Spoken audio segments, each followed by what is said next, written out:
Japan के Tokyo शहर के निकट एक कस्बा अपनी खुशहाली के लिए प्रसिद्ध था।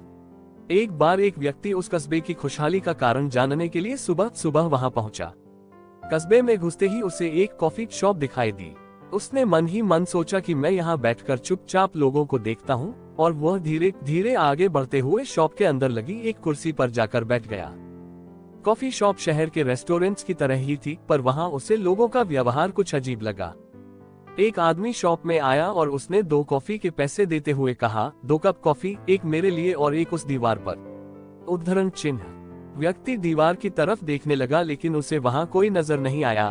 पर फिर भी उस आदमी को कॉफी देने के बाद वेटर दीवार के पास गया और उस पर कागज का एक टुकड़ा चिपका दिया, जिस पर 1 कप कॉफी लिखा था।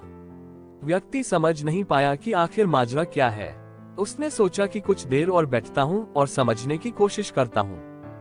थोड़ी देर बाद एक गरीब मजदूर वहां आया। उसके कपड़े फटे पुराने थे, पर फिर भी वह पूरे आत्मविश्वास के साथ शॉप में घुसा और आराम से एक कुर्सी पर बैठ गया।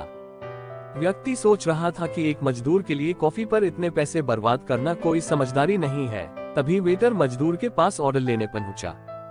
सर, आपका ऑर्डर प्लीज, वेटर बोला। दीवार से 1 कप कॉफी, मजदूर ने जवाब दिया। वेटर ने मजदूर से बिना पैसे लिए 1 कप कॉफी दी और दीवार पर लगी ढेर सारे कागज के टुकड़ों में से 1 कप कॉफी लिखा एक टुकड़ा निकालकर डस्टबिन में फेंक दिया। व्यक्ति को अब सारी बात समझ आ गई थी। कस्बे के लोगों का जरूरतमंदों के प्रति यह रवैया देखकर वह भाव विभोर हो गया। उसे लगा, सचमुच लोगों ने मदद का कितना अच्छा तरीका निकाला है, जहां एक गरीब मजदूर भी बिना अपना आत्मसम्मान कम किए एक अच्छी सी कॉफी शॉप में खाने पीने का आनंद ले सकता है। अब वह कस्बे की खुशहाली का कारण जान चुका था और इन्हीं विचारों के साथ वापस अपने शहर लौट गया।